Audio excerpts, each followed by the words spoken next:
Hello and welcome to Indus News Live from Islamabad. I'm Meher and these are the headlines.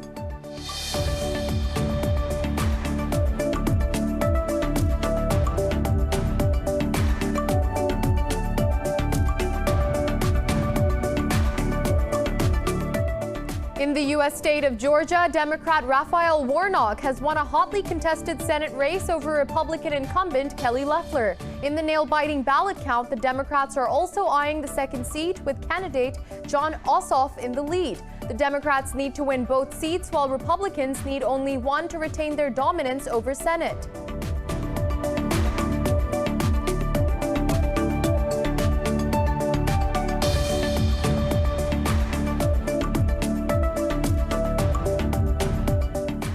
Hong Kong police have arrested dozens of politicians and activists in a sweeping crackdown under the city's national security law. Democratic Party says the activists were arrested for taking part in last July's primaries for a postponed legislative council election.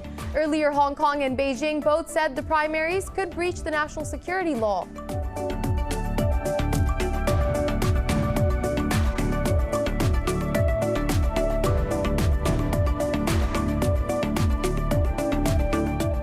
A UK court has denied bail to WikiLeaks co-founder Julian Assange days after blocking a U.S. attempt to extradite him. The 49-year-old whistleblower is wanted over the publication of thousands of classified documents in 2010 and 2011.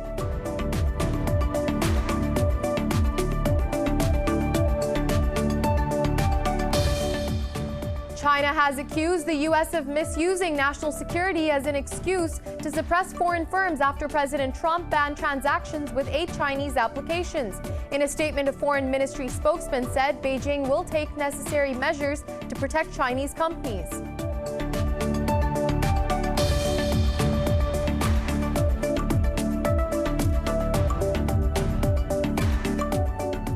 The U.S. has registered record 3,936 daily deaths from COVID-19, while its infections tally has topped 21 million.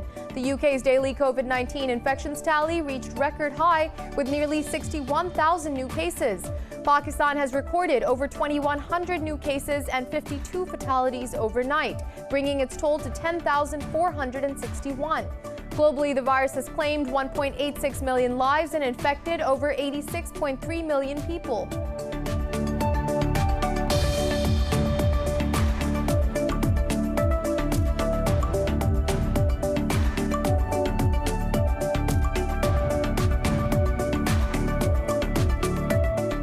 And in cricket, New Zealand have beaten Pakistan in the second test in Christchurch to win the series 2-0. The visitors suffered a defeat, 5 innings and 176 runs. Kyle Jamieson again ripped through Green Shirts' batting lineup, taking 6 wickets. With 8th straight test series victory, the Kiwis moved to the top spot in World Test rankings.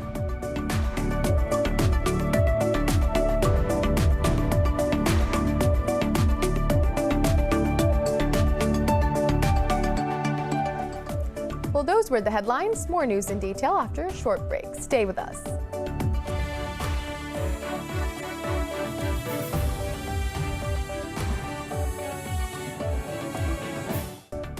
Welcome back.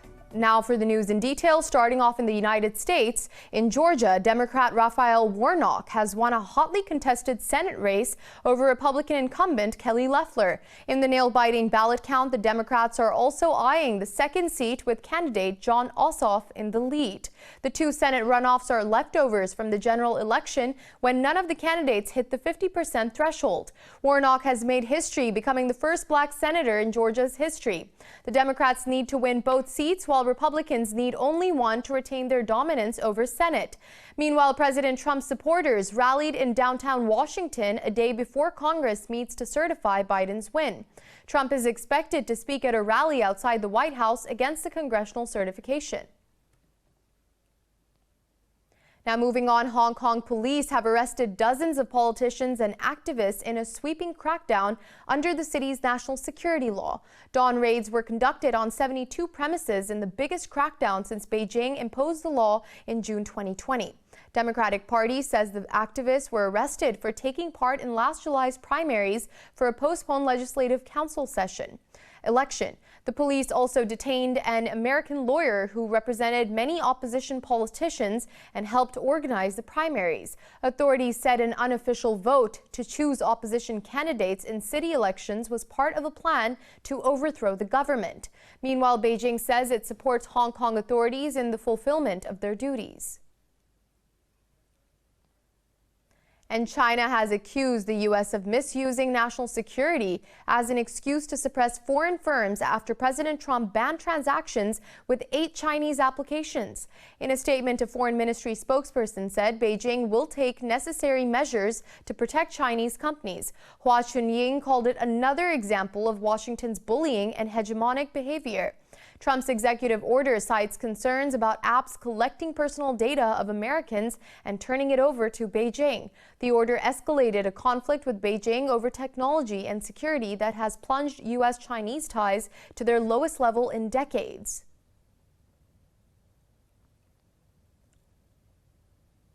Now, a UK court has denied bail to WikiLeaks co-founder Julian Assange days after blocking the United States' attempt to extradite him. The 49-year-old whistleblower is wanted over the publication of thousands of classified documents in 2010 and 2011. U.S. authorities accuse Assange of putting lives in danger through the release of vast troves of confidential military records and diplomatic cables. His lawyers have argued the entire prosecution was politically motivated, powered by U.S. President Donald Trump. And moving on to Afghanistan, the government says it has defeated the Taliban on the front line in Arghandab district of Kandahar province. In a statement, the Ministry of Defense said the fighters have suffered heavy casualties. The group is yet to respond to the government's claim. Meanwhile, Kabul says 6 Taliban were killed and 4 others wounded during an operation in northern Baghlan province. And the fighters say they have killed 2 government soldiers and injured many others in Jaghto district of Ghazni province. This latest spat of violence comes as Kabul and the Taliban are set to resume the second round of talks in Doha. Moving on, Iran has issued a red notice request to Interpol seeking the arrest of 48 U.S. officials, including President Donald Trump. An Iranian judiciary spokesman said the officials face murder and terrorism charges over General Qasem Soleimani's assassination. He said the culprits also include commanders and officials at the U.S. Defense Department and forces in the Middle East region. U.S. Special Envoy for Iran Brian Hook has described Tehran's move as a mere propaganda stunt. The Interpol rejected Iran's request, saying it can't intervene in political, military, and religious cases. Meanwhile, the U.S. government has collected $7 million of Iranian assets for victims of state-sponsored terrorism. U.S. Justice Department said the funds were meant to benefit criminal actors engaged in conspiracy to violate U.S. sanctions against Iran. Also, Iran says it is willing to reverse its nuclear activities if parties to the 2015 nuclear deal start fulfilling their obligations. In a tweet, Iran's permanent envoy to UN, Majid Takht Ravanchi, said Tehran's top priority is to annul the impact of sanctions. He said Iran wants to rely completely on its domestic capabilities. Earlier, Foreign Minister Javad Zarif also said Tehran's measures are fully reversible upon full compliance by all parties to the deal. Iran has announced to enrich its uranium up to 20% from the previously set limit of 3.6% under the pact. And Iraq says half of the U.S. troops stationed in the country are set to be withdrawn, leaving behind only hundreds. In a televised speech, Prime Minister Mustafa al-Kadhimi said the pullout will conclude in the coming days. The premier said the decision was taken during the ongoing strategic dialogue with the U.S. He said the remaining troops will cooperate with Iraqi forces in training, rehabilitation, armament, and technical support. Al-Kadhimi said the Iraqi forces are ready to protect the land and preserve the dignity of its people. He stressed Baghdad will not allow its lands to be used to settle regional or international conflicts. Earlier, thousands of citizens took to the streets of Iraq to demand the withdrawal of foreign forces. Now moving on to India, where protesting farmers have announced a rehearsal tractor march in New Delhi for Republic Day on January 7th. The next round of talks with the center is scheduled for January 8th. Union leaders have advised farmers in distant areas of Haryana to hold tractor marches in their respective areas if the government bars them from entering the capital. A farm leader said they have a single-point agenda to get the laws repealed and they will not return from Delhi until then. Congress leader Rahul Gandhi said 60 farmers have died since they began their protest over a month ago. Meanwhile, Kashmir's farmer leaders have also announced participation in the process. And the U.S. has registered record 3,936 deaths in a day from COVID-19, while the tally of nationwide infections has topped 21 million. Globally, the virus has claimed 1.86 million lives and infected over 86 million people. More on the pandemic in the following report. All across the world, hopes to get rid of COVID-19 are essentially pinned on the vaccine. However, vaccination drives have been hitting snag over multiple issues in countries that have initiated their inoculations. Colombia became the latest country to authorize the Pfizer-BioNTech vaccine for emergency use, as World Health Organization said that almost 30 countries have started to vaccinate their high-risk groups. Over in the United States as well, the government's Operation Warp Speed has distributed more than 19 million vaccines across the country. However, experts say the pace of administration of the vaccine doses continue to slow, as only 4.8 million doses have been administered so far. They say the government has focused way too much on the vaccine but forgot about the vaccination altogether. We had been initially told that there'd be 20 million people vaccinated by the end of the year. We're now at barely 2.5 million. And I think what we're seeing is that there was certainly a plan for vaccine. There wasn't a plan for vaccination, and the two are different. Over in Europe, the UK reported its highest number of infections in a day with nearly 61,000 new cases. UK health officials say delays in vaccine supply have been affecting the pace of immunization. In France and Denmark, detection of the new variant has increased fears of a new spike in cases. Citing the situation as really serious, Denmark imposed tougher curbs for an indefinite period. Meanwhile, Germany is further tightening restrictions as it extended the national lockdown until the end of January.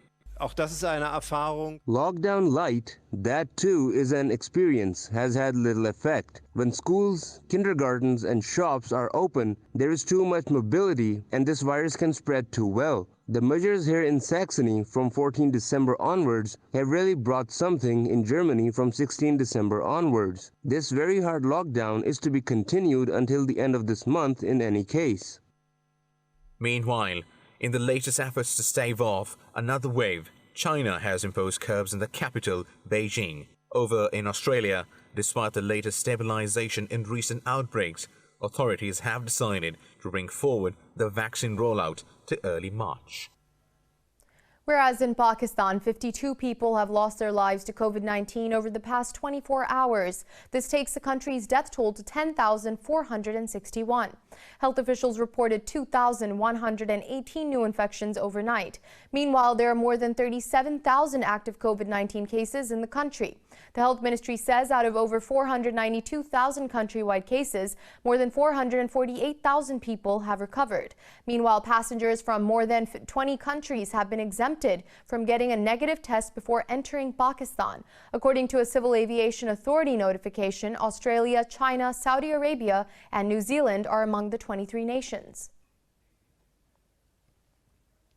And we'll be back with more news after a short break. Stay with us.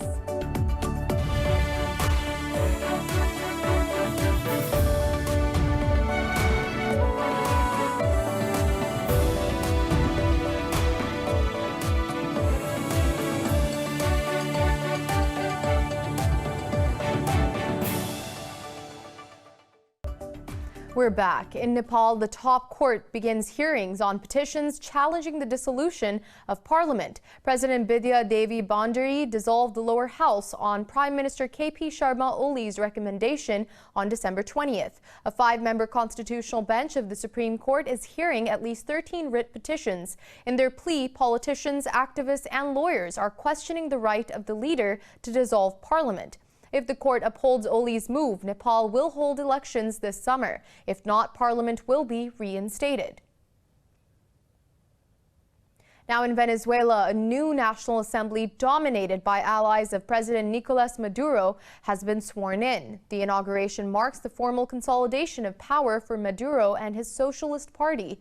It also manifests a symbolic end of the opposition's 5-year struggle to weaken the Maduro regime. The coalition led by Maduro's party won 256 out of the 277 seats in December's election. The opposition parties boycotted the election on grounds of massive fraud and rigging. During his address, National Assembly President Jorge Rodriguez vowed to undo the damages done. Se los digo sin ánimo retórico, no podemos fracasar. I tell you this without any rhetoric that we cannot fail. We cannot but succeed. This time we have to repair what has been damaged. We have to rebuild what has been destroyed, to rebuild what has been damaged by hatred, betrayal, and violence. Meanwhile, opposition leader Juan Guaido held his own swearing-in ceremony for members of parliament from the old Congress. And now moving on, in the U.S. state of Wisconsin, prosecutors have cleared a white police officer of criminal charges for shooting a black man in Kenosha. The gunfire from behind left the victim paralyzed, triggering protests against racial injustice. The Kenosha County District Attorney said the officer acted in self-defense. He said the victim, Jacob Blake, was armed with a knife and the officer shot him after he resisted arrest. Responding to the decision, an attorney for Blake's family said they were immensely disappointed with the decision. The news that we have heard from the Kenosha the Kenosha District Attorney's Office is very disturbing. We are immensely disappointed with that decision. We believe that there was more than sufficient evidence to find probable cause to charge Officer Shesky. Now in India, authorities have decided to cull tens of thousands of poultry after symptoms of bird flu were reported in carcasses of birds. At least 6 Indian states have stepped up efforts to contain the avian virus. 2 strains of the deadly avian influenza, H5N1 and H5N8, have been confirmed in the birds. Local authorities have banned the sale and export of poultry in the Himachal Pradesh state. The mass deaths came amid a cull of nearly 35,000 poultry in the southern Kerala state, where a virus outbreak killed up to 12,000 ducks.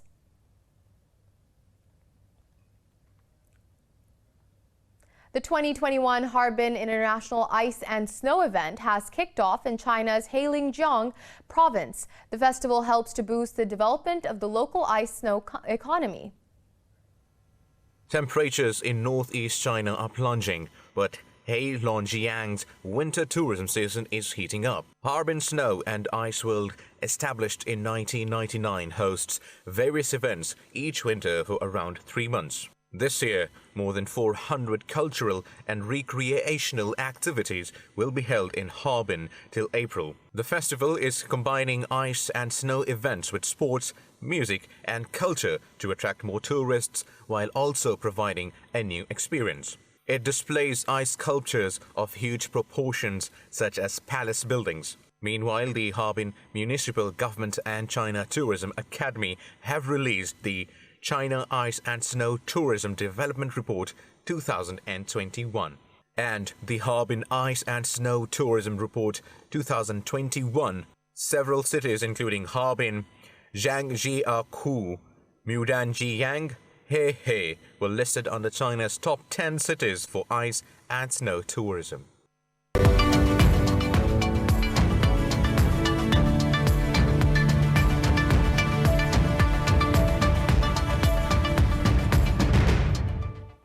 On to business. Saudi Arabia says it is making major cuts in oil output over the next 2 months as a gesture of goodwill to global crude markets. Speaking at the OPEC meeting, Saudi Energy Minister Prince Abdulaziz bin Salman said Riyadh is the guardian of the global oil industry. He said the cuts are a preemptive measure to mitigate the situation in the face of fragile markets. Prince Abdulaziz said Riyadh's move is a continuity of the trust it gets from the G20 and other forums. After Saudi Arabia's voluntary cuts, global oil prices have climbed nearly 5%. The cuts are part of a deal to persuade oil producers in OPEC Plus to keep output steady amid concerns that new coronavirus lockdowns will hit demand.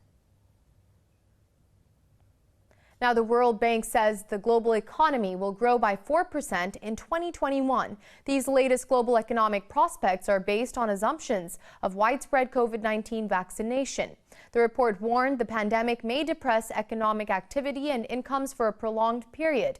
It noted that expansion could be restricted to 1.6% in 2021 if vaccine rollout is delayed. The report said developing economies are forecast to expand by 3.4% in 2021 after a 5% contraction in 2020. The report showed their aggregate GDP will grow 5% after a contraction of 2.6% in 2020. It added China's economy is expected to grow 7.9% this year compared to 2% last year. And the world's most popular cryptocurrency, Bitcoin, has emerged as a rival to gold. Investment bank JP Morgan says the digital currency could trade as high as $146,000. Bitcoin's prices peaked at over $35,000 today. The cryptocurrency's prices have tripled in the past 6 months. It has seen increasing demand due to its inflation hedging qualities and potential for quick gains. Expectations of Bitcoin becoming a mainstream payment method also contributed to its high demand. Now, European stocks rose as investors monitor Democratic win in one of the crucial U.S. Senate runoffs in Georgia. The Pan-European Stock 600 climbed 0.4%, with banks adding 2.4% shares to lead gains. The UK's FTSE 100 edged 0.8% higher, and Germany's DAX gained 0.33%, while the CAC 40 in France is trading marginally higher.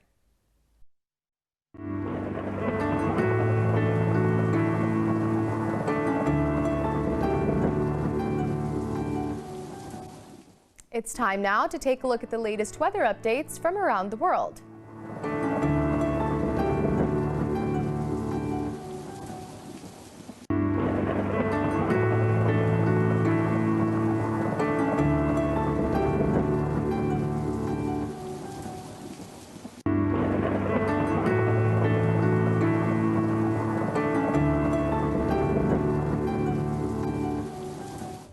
For the latest updates, you can follow us on social media at indus.news.